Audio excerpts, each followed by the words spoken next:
what's the pathway? How do I get there, right? And for sure, here in the United States, that has always been the biggest struggle, right? There is actively no pathway, right? That for someone who has that desire, for a young cricketer who have the desire to play for the United States, there's no way, no active or no real structure to say that, hey, go this way, play here, you progress to there, and you do well here, you get picked there, you do well there, you get picked there, and you do well there, you make the team, right? That is missing in Team USA. Welcome back to US Cricket Talk. It's your boy CG the Genius, and I'm here with my boy, BigNate Cricket. and we're here with another episode. This is episode 24. Yes, indeed. And Yes, indeed. hopefully this will be another good one. So the last episode we went over the US teams, the men who are at their camp in Sri Lanka, and also the USA women who are trying to qualify for the next Women World Cup, and also the USA under 19 men as well who are currently playing in the World Cup. They played 2 matches so far, so we're just gonna basically take a look at where they're in the table and see if it's a possibility for them to qualify, and also go over their last result against New Zealand and take a deeper look into some of the players. We also have a special guest today, someone who is very familiar with the USA colors, who has been in the system. I will let Danae speak some more and do the final introduction. Take it away, sir. Yes, today we have a very special guest, my brother from another mother. We go way back from 2003 to now. USA national player and also the record holder for most dismissals for USA as a wicketkeeper. Welcome to my brother, Akeem Dodson. Welcome, Mr. Dodson. Good night, everybody. Happy to be here. It's a pleasure, always a pleasure being here and being seen and having the opportunity to talk about cricket for sure. Yes, sir. Definitely. So I've heard nothing but great things as Dune went over and stating all the accolades of your time with the US team, and also how much of a great person you are as well. Great personality. So it's good to have you on board to speak about the US team, as we'll get like more in-depth information. So as we were stating in our introduction, we want to talk about the USA under 19 team as they're at the World Cup right now, the men, of course. How do you think they're doing so far in the tournament? Well, I think they're doing great. That's or even better than great. They're doing a wonderful job. I think they've been challenged. The first game, like I anticipated, and probably most people did expect. India would have been a very, very tall order, right? And to face India and then to bounce back so well against New Zealand in the last game, I think they're showing a lot of heart. They're showing that they have the talent and they belong, and they got something to prove, and and I think if hopefully everything goes right, and they can have an opportunity to prove themselves even further going down the road. So kudos to them, and I think they are growing, and with every game you see them growing. That's why I really like it more than anything else. With every game you see a little bit of growth, from seeing them when I was with them in St. Kitts just last year to how they are now. You see the small increments of growth, and that's what you're looking for in any kind of athlete and professional, especially at that age. Hopefully they'll be able to grow beyond leaps and bounds and become better cricketers as they do that. Definitely. So this is how the tables are looking right now. So I'm just gonna say it out. India at top with 4 points. Everyone played 2 games so far. New Zealand in second with 2 points, and third and fourth, Bangladesh and USA respectively on 1 point. USA's net rate is at -3. So with each team only having 1 left, I believe It's a must win. is it only the top 2 that goes through, right? No, it's 3. The top 3 Top 3 will go through. Top 3 go through to the Super Sixes. The Super Six, you could think of the Super Sixes as like a 6 team or instead of it being it's like a quarterfinal, but instead of they're having how many teams do you have in the quarterfinal? 8 or no, 4 teams, right? Four teams, semis, 8-team quarterfinal, right? Instead of 8 teams, now there are 12 teams, right? So there's three of each group, 12 teams. Mhm. So they'll play the winners. From the winners, the number one will go straight through to the final. I think that's how it works, and the rest will play each other. That's interesting. I wonder why they did it that way. The top 2 will go straight through to the next round, to the semi-final round, while the rest play a knockout. I think they do that so like unlike before. Unlike before, like when we played, like the tournament was so short. And I think it gives the teams, especially the teams who are associate teams, another opportunity to progress in the tournament. That's why I think they went with that format more than anything else. And it gives the ability to play one extra game in a short amount of time as well. So basically, winner takes all between Bangladesh and USA. That's the way it is for sure. Like with this game between Bangladesh and USA, not only do they have to win, very important. This is a crucial game, like because of the rain out against New Zealand, and because with rain out you just get the point, and the net run rate wasn't, because if they were able to win that game well and boost their net run rate a bit, the things between them and Bangladesh would have been a lot more closer. Even if they had ended up losing that game, it came down to a very tight game, right? They would still had an opportunity, but losing would definitely put them at much harder odds. But even now, I think Bangladesh, after they play Bangladesh, doesn't somebody else plays India again. I think there's one more game after they play Bangladesh. New Zealand is going to play India. New Zealand's going to play India, right? So I think the matchup against them and Bangladesh is a crucial matchup. Yes. They have to beat Bangladesh and beat them well, right? Beat them well enough that their net run rate drops, that Bangladesh net run rate drops well enough, and theirs increases as well. Yeah, but so I think other than that, I think securing a win should get them ahead. Usually that where their net run rates are, I think from what I see from the table, usually getting a win would put you ahead of that person there. Because both of them are on 1 point, and you say top 3 goes through. Yeah. So, but I believe there were like 4 groups. Yeah, it's 4 groups. It's 3 from each group. I trust me, I looked it up several times myself. I was like, you sure? 3 from each group going through? Yeah. I was like, okay. That's what I actually figured out how it's working now. Like usually at quarterfinal, there's 4 games, right? So now instead of 4 games, it'll be 6 games, right? Somewhere, right? So of those 6 games, there'll be 6 winners, each. And, of the 6 winners, 4 will play each other, 2 will move ahead. So, I think that's a format. We should probably check to make sure. We should pull it up and read it or something. Yeah, we will check on that for us. But check the facts on the screen. On the screen right now, we have like the score that USA had made, the 253 for 9. Looking at that score for the youngsters, I think that's a very good score, and I think they would have won this match. Every time a USA team has a chance to progress, it was the same thing with the under-19 women when it got rained out. I think they would have won this match, but somehow they were just somebody keeps sending the rain. They were unlucky. Yeah. Somebody keeps sending the rain, man. I don't know who's doing it. Ask Dune. He might know somebody. I don't know. I didn't want it to rain. After that stellar performance, I wanted them to go out there, and I felt that they could win that game as well. So I'm supporting the boys 100%, 1,000%, and I want the game to go flawless. So hopefully we don't get no rain during the Bangladesh game, and we can replicate that score, add this extra 20, 30 runs on top of that score, put a big one on the board. I agree. Yeah, that score I think was a fantastic score, especially after getting skittled out against India. India, right? Yeah.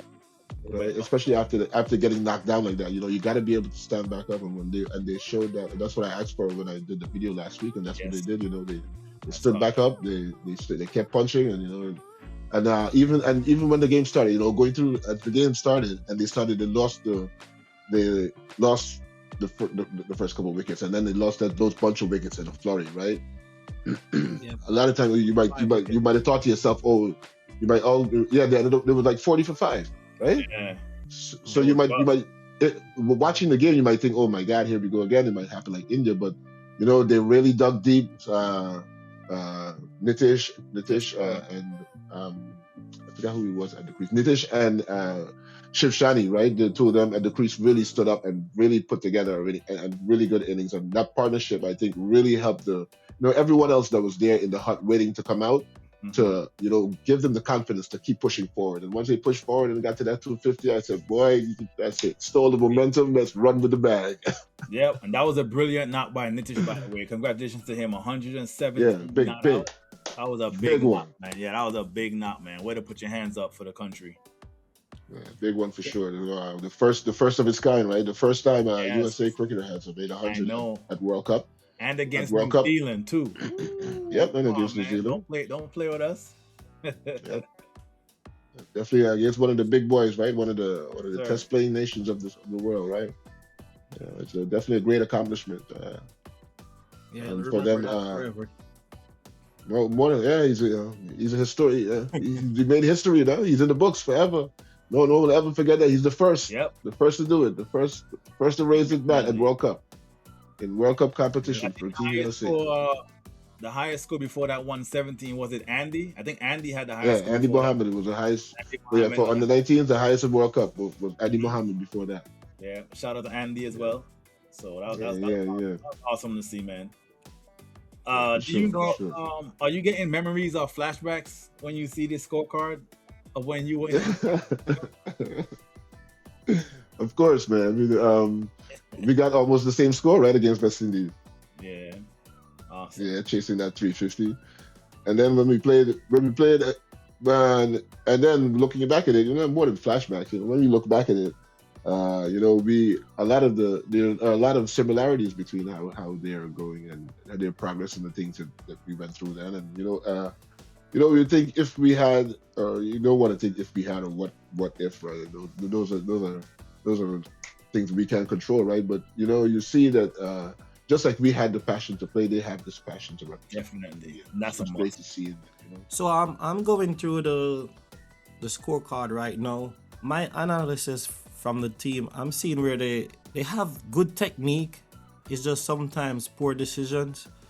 So first off, I'm not sure if this name ring a bell. The openers, Amrinder Gill and Shahil Garg. Gill went for 10, Garg went for 9. As I mentioned earlier, they seem as if they have the basics down pat, but I guess with more experience, they'll be able to play with more composure. Were you guys picking up the same thing from the team? Definitely, I think for sure with Mr. Gill, with Amrinder Singh Gill and both sides Garg, they're quite different batsmen when they the way they approach their batting. But you can see from the way that there's this certain level of uncertainty with how they're approaching their game at the crease right now. And I think that mostly most of the time mainly comes from this adjusting to new wickets, right? For how the wicket is playing and the way they're batting, I think right now they actually should bat more like they bat here when they're back home in the United States, because the way those wickets play, especially there in Zimbabwe, it's much more got that tennis ball kind of bounce like the AstroTurf does, right? Mm-hmm. So I believe, but you see that right now it seems like they're trying to play this, they're trying to look so correct and trying to play this turf kind of cricket where the ball is staying low and you stay low and play on the ball. That's why a lot of times when you see the ball just spring on them, they're left in this half kind of position where they were down to drive the ball because they thought the ball was just about full, but it was just about full enough, like if it was a flatter wicket, you could probably get a drive on the up, right? But just that little extra bounce you get there in Africa, the ball just ping past. That's how they lost the first wicket, right? Amrinder Singh Gill. the ball just pinged on him a little bit and took his edge, and he went to slip. That was the first one. Yeah, Or that was was. yeah. Well, Gil got bold this time. I think he got an Yeah. in-swing Right. delivery. In swing and delivery. Right. But The, first the one, edge was the Indian game. yeah. Yeah. And at number 3 we have Adnit. He went for 6. He was caught as well. For the captain, Utkars, he made a duck. I don't know much about him. Do you know much about him either? Yeah, from interacting with him and how from my working with TBSA and through that, I would say he puts the most he tries to carry the most weight, right? He puts a lot on himself as far as sometimes it could be a good thing for a captain, but I think once he gets clicking and he gets going, he'll be great. He's a fantastic hitter of the ball. I think he's got 2 ducks so far. But I think He has that's to the come good nature, in Bangladesh. right? There's a great opportunity for him to come well, right? I think more than anything else, he's just he's gotten. I think I forgot how he got out the first 2 games, but I think things were basically beyond his control, right? It wasn't anything he did bad or good so far. So I don't think, and so far he hasn't had the opportunity to actually bat and get in. Right? If he's able to bat and get in and stay in, we'll see something great. He's a great cricketer, I believe. Fantastic fielder as well. So, I think he'll come good. I know Bangladesh is a great opportunity because a lot of times when the bowling, I think if you notice too as well, they've lost a lot of the wickets too when the ball was mostly brand new. And I think that's what they're struggling to a lot with that extra bit of pace, right? That's always one of the biggest differences when you first interact with those teams at that level, right? Especially that extra bit of pace with the new ball, right? It always surprises you as a batsman. Right? It happened to us, right? So we know about that firsthand. We know about that firsthand. Yeah, I got the scorecard to prove it. So in at 5 was Shiv Shani, who, well, the revival didn't start as yet because Amar Reddy, he got a duck as well. So I believe Shiv Shani and Nitish was like at the crease at the same time, trying to build that partnership. But when I was watching that match, they really dug it out.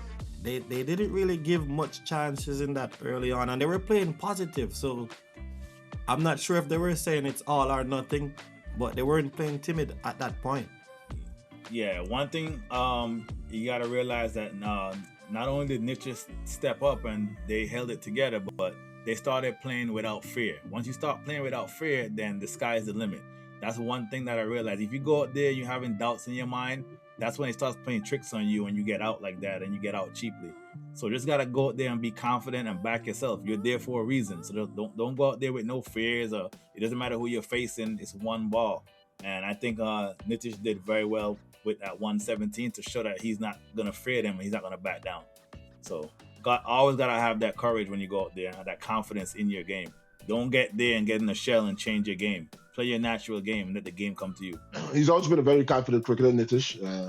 Plays with confidence, bats very positive and aggressively, usually. And I think after they got, like CT said, after you saw them get bogged down for a little bit, what really helped them to break those shackles is playing positive and being positive. And Yes, like I always coach, especially with coach, when I always coach batting with kids, what I always tell them is that's what batting mainly is. It's confidence and having that, knowing that you have the ability to strike the ball and have the ability to keep the ball out when you need to, right? And that having that confidence itself, what brings the ball down in the right angle and hits the ball to the boundary when you need to, And I think that those moments where he was able to break out of that shell is where he was able to, finally overcome that little pressure, and then he was able to flourish and become, and take the game all the way. And every time I think about that game now, I just see the rain coming down. And just, and I mean, hopefully when that was a big W. Hopefully when big W. They'll say to themselves. I mean, if I'm on that team, I'm telling myself, fellas, like, yo, we here. Let's go fight, because we scored 253 right? And our top order batsmen didn't really contribute much. So what happens if, one or two of those guys gives us 25 on a 30 up top and we all chip in, that score could be 300 plus. So they should all be confident, like saying, yo, you know what? Man. Come when we play this game against Bangladesh, I'm going to put my hand up. Let me give you all a 50. Let me give you all a 30. Let me give you all a 40. Let me give you all some runs. It's do or die. And they should be able to get some motivation from that based on what I'm seeing. Yeah, and Adit Kappa also played a good knock. Yeah, 40. real good knock. Yeah. He's on 56. I was hoping you would have got his half century, but he got a The youngest guy in the team. Heart of a lion. Yeah, the youngest guy with the biggest heart, for sure. Yeah, he's a fantastic cricketer. Bowling all rounder, left arm spinner. Very, very positive cricketer for sure. So I think he was able to. I think his knock as well was between Nitish. I think between Nitish and Shiv and Adit, they were able to put together almost 100. It was more than 150 runs, right? More, of course, there's almost 200 between them alone. 200. Yeah, almost 200. Yeah. So I think they so did great, man. Definitely. So right now, it's on the screen. Bangladesh versus USA, 23rd of January. All or nothing. Yes. I know all of us predictions win for USA. Win for USA. I'm backing the boys. Yeah, so knowing that it's a rainy season where the World Cup is being kept, what would you guys do first if you win the toss? It just depends. Tough beans. It depends on the field. I mean, well, if you bat first, what total are you trying to get with this? Win or lose with die or go home match? I'm trying to get the same or more, 259 or more. Yeah, I would look for plus 5. I'm trying to stay right above there. I want to give my bowlers a fighting chance. I think 250, 260 plus gives them a fighting chance. Yeah, for sure. Especially with the way the rain has been setting up, and you're hoping to get a full game. You don't want to play in the mine that you go shoot the rain might come and things like that. But I think definitely looking to get a score plus 250 and batting first, looking to get a score plus 250 and bowling them out is the best option. That'll give them, that'll be able to give them the boost in the run rate they need and to keep them plus, give them a little bit plus while bringing Bangladesh down enough that they need to get ahead of them. Yeah, for sure. I don't think take the option to bowl unless the rain falls heavily and they come out and it's a complete sticky dog. Yeah. So I know for the West Indies, one of the biggest challenges, most times they can't manage the spin. Bangladesh, when you hear of these teams, they're predominant for spin. Does this Bangladesh team have spin attack like that to challenge these boys, or they should be good with that? I think they're great with that. I think they're, like you've seen, they actually were much more stable at the wicket when the spin were bowling, right? I think they play spin very well, especially on these wickets here, where really it takes someone who is a phenomenal spinner to exploit these wickets. Like I think so far we've probably seen one, the Afghani, right? He's been bowling some fast turners, right? And with the ball bouncing and turning like that, it's hard to really, with the way that those wickets are, for some reason, when the ball grips, it doesn't always grip and turn the way you expect it to, especially when it has that kind of mud, right? So it just holds a little bit longer, and then to get it to grip, you have to give it these extra revs. Like I remember a player played for USA named Daniel Ahmed. He was probably one of the only bowlers I ever seen who could get the ball to use spin in those kind of conditions, right? And after playing for so long, he had a huge corn right here on his finger, just turning the ball so much. Wow, that's Well, that's it for the boys. We wish them all the best. We'll definitely tune in. Yes, sir. I'm gonna be locked into that game. We'll be watching along. Nice. And we just need to make it to the next round so that they can get all the experience that they can, so that most of them can make the transition to the senior team. So all the best, boys, and we'll be watching with you. So now for the second part of the show, have been around a lot of youngsters who wants to know the route to try and make it professionally in USA cricket. With someone with this much experience who has been in the system, what great opportunity we have now just to get some of these questions answered so that some of these youngsters can be more enlightened on what they need to do to make some progress into achieving their dreams. So what great opportunity with us having Akeem Dodson here to give us some insight on this information that is vital to some of these youngsters. Wouldn't you agree, Dune? Yes, definitely. Pretty much, Akeem, we got a question for you. All of the young players around here in Central Florida and that we meet all the time, they want to know what's the process or what's the steps that they have to take to make it to play for the USA under 19 team at that level. Can you help us out? Sure, definitely. I could. I'll give you the same, like I usually explain it, because this is one of the most frequent questions I get. As I interact with people online and when I meet kids when I'm coaching, and as I travel all around playing cricket all around the United States. This is definitely one of the most frequent questions you get. What's the pathway? How do I get there, right? And for sure, here in the United States, that has always been the biggest struggle, right? There is actively no pathway, right? For someone who has that desire, for a young cricketer who have the desire to play for the United States, there's no active or no real structure to say that, hey, go this way, play here, you progress to there, and you do well here, you get picked there, you do well there, you get picked there, and you do well there, you make the team, right? That is missing in Team USA, that is missing in USA cricket, right? We are just now at the foundation building what that is going to become or what that should be. I would, like I tell young cricketers on the 19s, on the 15s, try to reach out.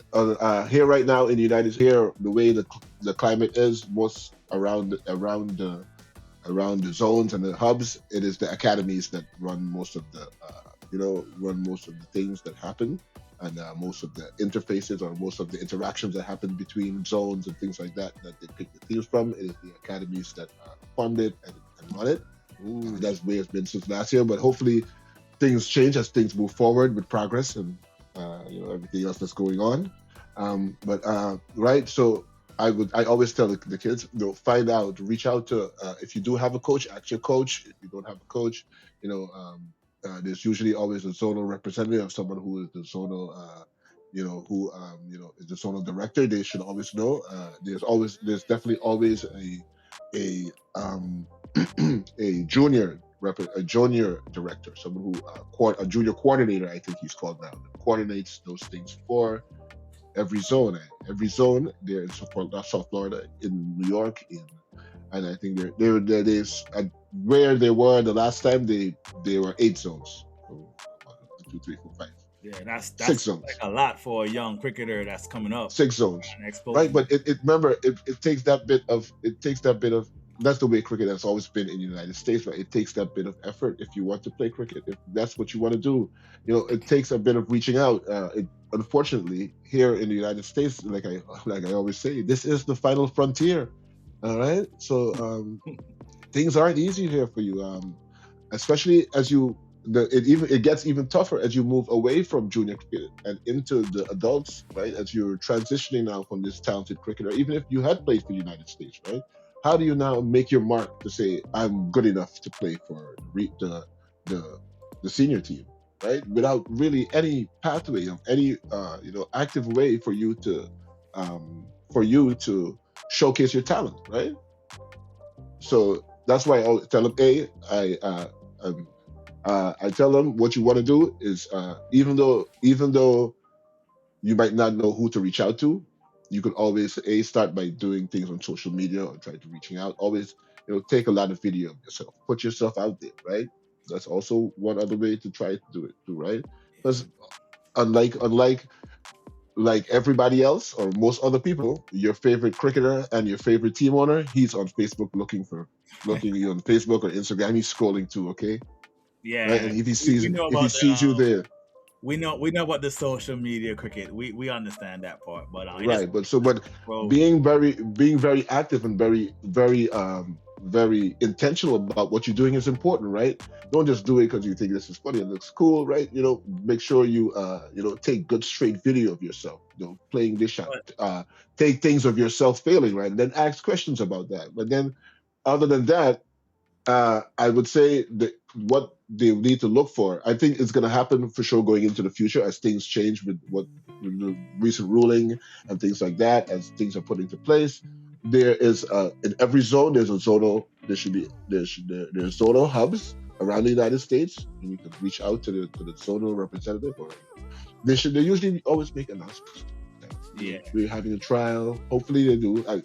I hopefully things get better with that. I think that's one of the worst ways that USA Cricket has always failed. Right, the public relations is just so bad. Like no, like people want to know to do this. Like no one is willing to tell anyone that this is going on. yeah. Right, I and hate to cut you off. I don't want to cut you off, right? But I feel like we're at a point in USA Cricket where you got to know somebody that knows somebody to get an opportunity, to play or to progress. It's not like when we were growing up where we went to trials for our zone and then we made the team and then we went up for a national tournament.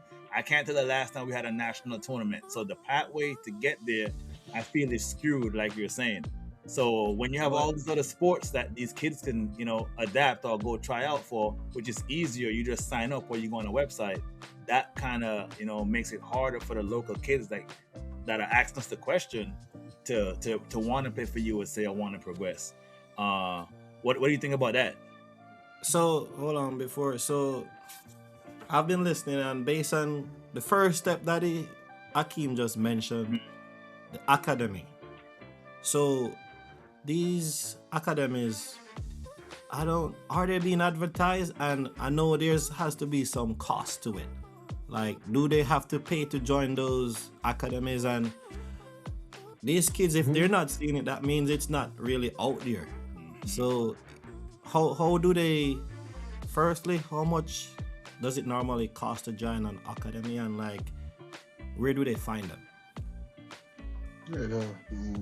I would say to find an academy it takes research, right? That's the world we live in. It takes research. You look online, you look in the. Unfortunately, I think they're in South Florida. It's the most. I think there are a few academies, right? I can't say Roy Silva. That's the one. Roy Silva is probably the one who's probably does the most. The one that I think gets the most eyes right now. But Roy is Roy because of his relationship directly with with working with the United States, right? He puts the kids through the same training structure that he's that he has access to, right? So that way they at least that way they're able to move them forward through that. But I would say that that's what at the zonal level, because the academies usually put the play against each other, right? The only cricket that they're able to see at that level, right, is the academies playing each other. So that's why I usually give the advice to go join an academy somewhere. Yeah, but everybody can't join an academy. Exactly. That's what I'm getting to now, right? For it's not now, but for generations, or for since its inception, right? Cricket has never been a poor man's game, right? And finding the necessary funds to get it done is definitely one of the biggest problems with cricket. It definitely makes cricket inaccessible to a certain demographic of individuals, right? And I not to cut you off, but I'll give you an example. Like Roy Silva's Academy, I know Roy Silva's Academy. That's located in Tampa, Florida, right here in Tampa. But what happens if you have a kid that's in, Palm Bay, or he's in South Florida? Like, does he have to go all the way to Tampa to get a Roy's Academy? Or is, what I mean? I just feel like the structure is not there for a proper, a proper pathway to get there. I would say join an academy. I wouldn't say technically, I wouldn't say join any specific academy. It is join an academy that plays against other academies, or at least has those kind of structure where they play active games against other academies, right? Because that way, really, at this when because the selectors really don't have a lot to look at, right? So what they do choose to look at is the games that the academies play against each other, right? Tough. Especially at that level, right? Where they're yeah, and it's tough. It takes a bit of sacrifice, right? And more than a bit of sacrifice. Most of these academies, they charge people an arm and a leg, right? Uh, I have yet to see a cheap academy or an affordable academy available to the public, right? So, yeah, right. So, But so for players who don't take the academy route, I mean, I know you were mentioning with the social media, they will have to research who is the zonal representative, and they right. would have to get cameras, record themselves doing drills, doing certain techniques, and try to send it to them. That's the other way. That's the other way. How But most times, I would say most times that I don't. I wouldn't even go as far as say recording video and sending it to them. I would even say most times at junior level, once you reach out to that person and say, "Hey, I'm a young cricketer. I'm looking to play cricket," he's going to point you in the right direction. Well, 9 times out of 10. so the zone representative, they just point you to the right direction. They don't really like get you to the like. They don't in charge of selecting or anything like that. No, no. Those representatives are administrators, right? They usually they're the person the persons who would pick selectors and then pick selectors to select a team, and the selectors would pick the coaches and things like that. Yeah, I'm So looking that's at the how They website will. right here. Yeah, we have 8 zones. 8 zones, right? Yes, So they Southwest zone, for those. zone, Midwest zone, Southeast zone, South Atlantic zone, Northeast zone, North Atlantic zone, and Northwest zone. So you're saying that each one of these zones has a representative that the kids Yes, should try to reach out to? yes. Mm. Go ahead, One at CJ. the senior and the junior level. Interesting. Yep. And they would most likely send you to an academy. They will. The most times that's what they do, right? They'll say, "Get in touch with this person. He runs an academy," or they would say, "Here, this is where we're having the tryouts for what, or this is what the schedule is like." But most times, and most in most regions and most zones, we've at least here in New York, we've held open tryouts when the just before we selected the teams. Advertised a little bit on social media, but one thing here in New York, why we were able to get in touch with most of the younger cricketers by putting it through the school system in the PSAL, right? Boy, the structure is poor, man. That's what it is, The bro. structure is the structure is very poor. Like I remember I would go out to PSL games, tell the coaches about it, invite the coaches, invite the players themselves if they were, because most of them are under 19 playing in high school. So I would tell them, hey, this is the day we're having there's an open tryout. Everyone show up here, and if you would like to come and this is what's available. And still, even though you do, at the what I think more than anything else, there's not enough people working at the administrative levels that to put this out there, right? To let everyone know. I mean, they tried a little bit or whatever they can, but one of the biggest things I'm disappointed about, and when after the trials are done and the team is picked, there's always like 10 or 15 kids that come and say, "Oh, I didn't know about that." Yeah, because like I said, bro, to me, USA Cricket, they need to get it together, because you have a website that you can go on to look it up, but it's not updated. They're not upfront. They don't let us know that they have a series coming up or they're gonna go play here. Like, it's like secretive. It's like everything is done hush, hush, hush, hush. So how can you promote the game in a country when you're kind of keeping it away, like you're hiding it? You know what I'm saying? Like, if I'm a young kid growing up and I want to play baseball is everywhere. It's advertised. I already know if I go online right now and type in baseball for my son, it's gonna pop up. Oh, there's a bunch of different leagues here, leagues there. I can go join a league and I can play. And I know he's gonna get a chance to go out there and represent himself from the age of like 5 all the way up, T-ball. But when it comes to cricket, like you're saying, it's like fighting to find, a way for my kid. Unless you know an academy or know somebody. Like, everyone doesn't have the means to send their kid to an academy, So it's just tough. They got to figure out a way to get that sorted out. There's too many cricketers here, too many talented players here, and one of the biggest sporting countries in the world, and we can't get the USA Cricket on board. That's weird to me. Even I on the think it's, website right now, they don't even have any update on the USA Cricket website of what's you see going my on face? right now. I want to touch on the trials because I've had some experience with it. Oh, Do do you believe a cricketer can showcase the best of their ability in like 2 days or one day? No. So do you think that trial structure, are they just doing it to say they do a trial, or because most time I think they already have who in mind that are gonna Well, move I on don't. to the next stage or stuff Well, like that. I do. When it's an open trial, you try. When it is an open trial where you're trying to just, locate talent or just trying to find, prospective talent. I think most times that works well. But I don't think it works for selecting a team. That's why I prefer selecting a team over a series of games rather than that's what was my recommendation. And most times, that instead of picking a team, like especially here in New York, instead of picking the team based on what the kids do when they show up, let's have them play a few games and then we see what they do and then we pick the team from there. For sure, I had them.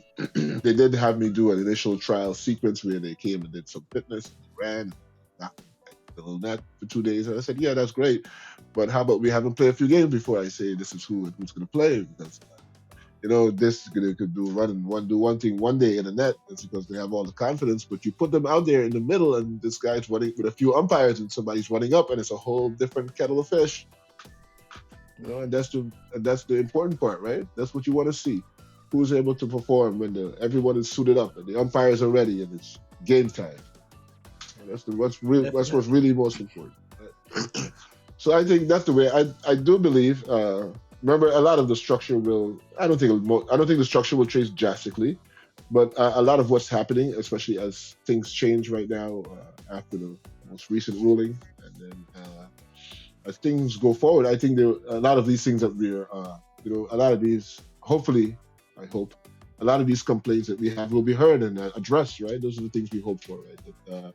That is a more connected, inclusive system for more Americans, and for sure Americans in general. definitely, because we don't want it to be a pay-for-play system. We want it to be an all-inclusive system so that our local talented players who don't have access to the academies can also get an opportunity if they want to dream of playing for the USA in the Under 19 World Cup. And I feel like if they could have some structure and be more upfront with us, it'll make sense, especially with the 8 zones. I mean, they should be advertising, all these trials and all these tournaments. It should be wide open to everyone. So hopefully in the future they could fix that.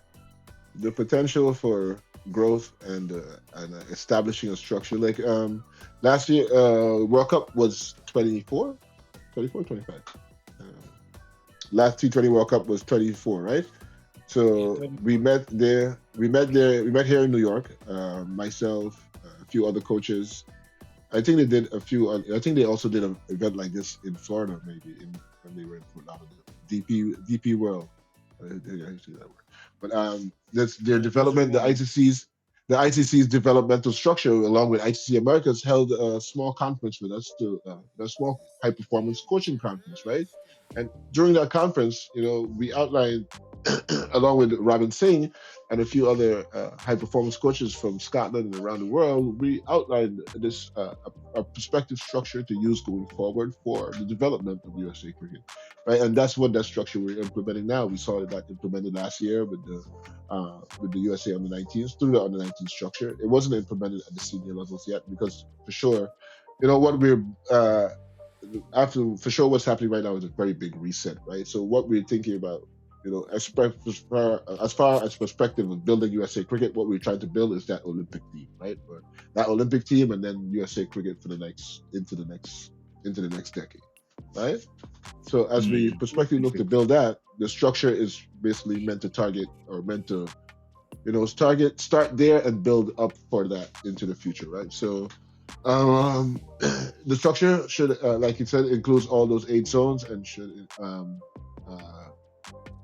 I think, hopefully, from where it went last year, I think we saw great progress from the way from the way the team is playing now, right? A lot of those kids, most of them, a lot of them, all of them in that team now came through that system. Played the regional, the zonal under 19s. They played, they came up, played for their zone, represented his zone, performed there, made it to the USA team, and then were into the USA under-19 team, right? So I think it's definitely proof that it's a system that works, and I think what we need to do is expand on that system and make that system even more robust, right? Because Yeah, that but you gotta be system itself, transparent. You gotta be more it transparent if has you to want be that to happen. right. It has to be completely transparent, right? The system could ideally, I think that system could represent what could build out USA's professional structure outside of minor league or major league, right? Because minor Hmm. league and major league is one thing, but what about 50 over? What about the longer format in the game? That responsibility should be up to USA Cricket, and So this in the is production and publication of that, there is opportunity. yeah. Go ahead. I was gonna say minor league has been good and major league as well. Me and CG we covered we covered this 2 seasons of major league already. You know, we had our podcast on that. You can go back to some episodes. Even with that though, I think like CG mentioned, majority of the time it's like 2 days you get to go try out for one of those teams, and then they pick a team. And majority of the time, it's like they already have their players already. So it brings us right back to the same thing that we're talking about now. But what do you think, CG, on that topic? So yeah, I'm more focused on saying that the players they made it into the USA under 19 setup. Now for the transition, it's not just with USA cricket. With other nations, like most times, maybe 2 or 3 of the under 19 transition to the senior team. Like, why has it been such a disconnect? Did some of the players like lose interest of how things happened in the under 19 setup, or do you have any other perspective on that and why more don't transition to the senior team? I know the older players will I still think be it's there, but still. more than anything else. I think it's mentality. It is a drive or a certain desire, right? To that you need in order to step beyond just being an under 19 cricketer. Right? On the 19 levels, you're just playing for love, and you play for fun. You play because you love the game. You want to play fun. Your friends play, and you're good at it, right? As you leave on the 19s, and your talent and your abilities start to plateau, right? And you start to see that, hey, that guy's just good as me, right? And you need this willingness to be able to want to be better, right? Without that drive to want to be better, you always hit that. Once you hit that plateau, you're going to stay there and you're going to level off, right? And I think that's what usually keeps the first half out, right? The second, the other half, I think a lot of times you get lost in this vacuum, right? Where there's hardly any opportunity, and because you're so young, people don't trust that you have the talent to win a game. Like, especially at local levels. At local levels, people, the captain, he's gonna pick the guy who you trust, he knows is a match winner. And most times, he's not gonna pick the little kid who just played on the 19s, who just learned to time the ball well. So. And the fact that here in America, and because it's always been this expat recreational kind of game, especially for young Americans, they see you as this young kid who's from America. You don't know nothing about cricket, man. Well, yeah, it's sure different around the world, in other places where they learn the game. But that's what I feel that I see that as from my experience, and I see it a lot happen to other cricketers as well. You get in this zone where people don't really know which way you're gonna go or not, right? So they're a little iffy, right? And then if you don't have the drive behind that to make it to put in the work to make yourself better, at least to take yourself to the next level, you end up fizzling out. And I think that's what happened. Another great way to explain it, I think, a Harvard professor did. You ever heard of the 90-10 rule or 93-7 rule? No. Yeah, I heard about that already. Right, 93-7 rule.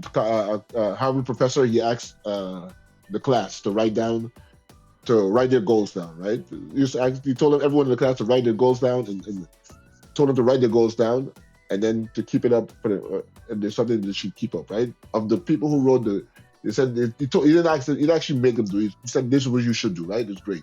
Right, he said of the ones who wrote their goals down that day and kept it up, right? The ones 90% of the ones who wrote them down were successful at the things that they did, right? And only 7% of them wrote it, right? The other 93% of them, something like 90% of them, right, were not able to accomplish the goals or the things they thought about there. It accomplished, right? The mind's all over the place. They'll be thinking about Right, something yeah. else by the time. So Right. So is that focus and that goal when you're there in that under 19 to say, yeah, I could do this. I want to play cricket. Cricket is You what I have to want. want it. You gotta want it. You need that desire, that Live, drive breathe to it. want it. hey, sometimes you want it and you still don't get it. Remember, Right. I think it leads us right back to structure again. I think it depends on your governing body. Like, to answer CG's question, I mean, if you're on the 19 cricketer and you want to play for the men's senior team, I would believe that you have already thought about that before you were in the under 19 team. Must have been a dream of yours growing up. So when you get to the under 19, you have maybe 1-2 years. Some people get away with 3 years, depending on how young you are. But you should have already be thinking in your head, hey man, I want to get into the senior team, whether it be USA, Australia, whatever. But then the structure has to be in place for when you get back, that you could step up and say, all right, my next step now is to go to the senior team or to go to the senior men's trials, or let me play in the senior league so that I know that I can be seen. But if you don't have that, you know what I mean, you're just going to fall off. That's how I look at it. And a great example, not to cut you off, one good example that I have is when we went to the 2006 Under-19 World Cup. Once we came back, we were suspended. So once Usaka was suspended, a lot of the players who were great players, they went off to do other things. Find work, get a job, support yourself. You couldn't just wait around hoping that things would go, your way. So like I said, if a solid structure is in place, then you should know the pathway for when you get back from under 19 to step into the senior team. That's just my input on it. Yeah, so I would think this is how it normally works in like a solid running system. So the persons who are governing the senior team, they would be overseeing like the under 19 squad, and they would be like picking potentials that they think can transfer or add value to their senior team. Isn't that how it should be? Yeah, you should always Correct. know. Look, another good example, right? Not to cut you off, right? Akeem knows about this. We talked about this the other day. Before we went to ICC Americas, it was in 2026, right? When we had the camp in Florida. Was it ICC Americas or was it the World Cup? It might have been America's Cup. So I think it was before America's Cup. Yeah. Yeah, so before we went, we had a series of games against the men's senior team. So the USA on the 19 squad played against the men's senior team, and we played multiple games. And that was a battle because we were trying to prove to them that we were better than them. And obviously they wanted to crush us. And we put on an exhibition down in Fort Lauderdale. So once we left to go to the ICC Americas, we were prepared and we swept that whole tournament. But they would have already known that there's certain guys in the under 19 team that, hey, we got to look out for these guys when they come back, because they can make the transition from the under 19 team to the senior team. And I think that's how it is with the other governing bodies in the other countries like Australia. They already have a system going, so they already know, hey, this is the under 19 team. We know 3 or 4 of these guys are going to be to the next level. We're going to get them in the setup to advance. That's what I think. I just want to put that out there. A progressive system is necessary more than anything else. That is like I said, of the first set we explained who gets failed that's about 50, maybe 60% of the other percentage who's left back. It is the system that fails them, right? They come back after under 19s. They try to get into the system, but there is no pathway, or that even there is a pathway, there's someone who believes that they're not good enough for that pathway, or they should get left out because of where they're from, or somebody else just edges them out because that person had a better relationship with the person selecting whoever it is, right? All those different scenarios are things that happen, right? And here in the United States, it happened for us. It happened that there is no active pathway, right? That's what's been failing us for the last 20 years in the USA. They're gonna use the minor league and the major league as a kind of a pathway. Well, it's not a technically that's not a pathway. That's only a view. That's what you call that. It's a funnel. You dump everybody in and see who falls out the other end. Like, no pathway there. and then you see that's not really no active pathway because they especially at professional leagues and minor league, major league, any professional, any CPL, BPL, whatever PL you want to call it. The majority of the teams are the structures of the team are made up of people of friends. Okay, people guys pick who they want to pick. They pick their friends. They pick, and it's for entertainment. Right? At the end of the day, they pick people who they feel will entertain crowds. Right? Especially I don't think minor league not so much because minor league is very much based in minor league they're trying to find an American identity. So Yeah, minor league is at, more at local. least on some scale they do try to connect with the local clubs in the local area a little to some extent. But I think at the end of the day, it's always when it comes down to most times is the captain or the management and whoever's that team, they pick the local guys who are their friends. They're investing their money, so they're allowed to do what they feel like. So, but if those, that's why I was mentioning before, outside of major league and minor league, that should be the work of the USA and the zones, right, to put out these tournaments similarly packaged to those, right, professional tournaments at the 50 over 2020 and at the longer format, you know, for progressive cricket more than just entertainment cricket. Right. Yeah, you know what I think about that? So I like the minor league. I like the concept. If I could sit down with the CEO of USA Cricket, I would ask him why is it they don't have a USA National T20 League and a USA National 50 Over League, because I think they all can coexist in the country. The country is big enough and the window is wide enough. That's one of the questions I would try to find out. I think if they structured it correctly, that's something that they could accomplish. That was part of our discussion last year, a few years back, when we met with ICC Americas and ICC Developmental Cricket World, DP World, like they call themselves. A part of creating the zonal structure was in effect not only supposed to support this under 19.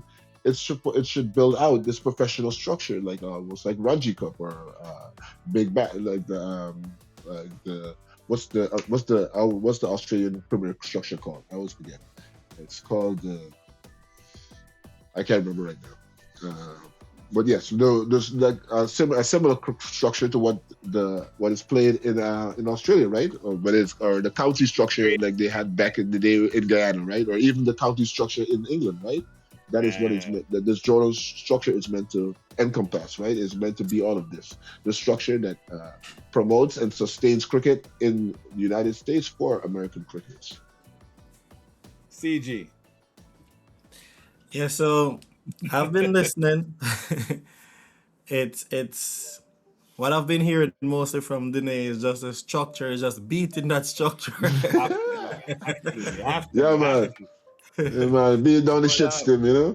Yeah. Yeah, man. But just to recap quickly so we can summarize everything, that all the information. So if you're a youngster trying to make it into the cricket, first you have to find an academy, correct? You After finding an academy, they will most likely, you have to ensure that they're playing against other academies where the selectors will watch those games. If you don't go that route, you have to know your zonal representative. Reaching out to them, they will direct you to the right path. As mentioned before, the academies are not cheap, and sometimes they're not easily accessible, meaning that they could be like a couple hours from where you are. Once you make it into the under 19 setup, you hope to do well, learn as much as possible to make that transition to the men's senior team. That's when you have to know that you really want it, put in the hard work, and just stick it out, and hopefully you have the resources to sustain that time when you're not really active or make that transition as yet. But as it comes down to know the structure of transition being more easier for you. But basically, that's the part right now. I know that the USA is trying to make it better. And that's what Akeem and Dune hoped for, as they would have loved for it to be right when they were going through it. So they could be much further. Did I miss out anything? No, but I want to add one thing. Another thing that you could do too, there's so many tournaments around the country. So if you're a young aspiring cricketer, you play in your local league, you play in a senior team, get practice, get game practice, and try to reach out to one of those teams that's entering that tournament. That'll get you an opportunity to go out there and showcase your skills and talent. That's also another pathway, because if you go to like a Houston Premier League or Atlanta Premier League, and you put on a performance, that all eyes will be on you, because all of the games nowadays are streamed. So that's another one that we forgot to add, another avenue. A lot of tournaments across the country that you can make a name for yourself. Like I always tell people, right? And I started saying this a long time ago. The most, it's not for sure. It's going to become, and it's going to get even more prevalent as time goes on. What is going to be even more coveted or even more lucrative is not playing for Team USA. It's playing in the USA. Yes. You know, so you might never play for USA, but here in the great land of the free and the home of the brave, okay, you could do anything. You could be anything you want to be. Okay, and if you want to be a cricketer, that opportunity should be there, and hopefully there's the structure, and it is there. You know, and like I always. Aside from making it to Team USA, because I tell people all the time, you might never do that in your life, but there's nothing stopping you from being a professional cricketer right here in the United States. You could be a pro at what you want to do. I'm actually writing a book about it. It's in 3 easy steps, you know, package, prepare, and perform. Right. That's definitely some good sauce there. That last part, you don't have to make it to Team USA, but you can still be a professional cricketer. Get that one in your head. But thank you very much, Akeem Dodson. That was very good information. I learned a lot, and I know the viewers will learn a lot as well. Hopefully this information can be useful to some youngsters out there, as we want the youths to play cricket. I know it's the hardest sport to play. I'm putting it out there. I play a lot of sports. I play football, tennis. Cricket is definitely the hardest sport to play. One of the most dangerous, and it's no joke. No one argues with me. All right. Any last words, my boys?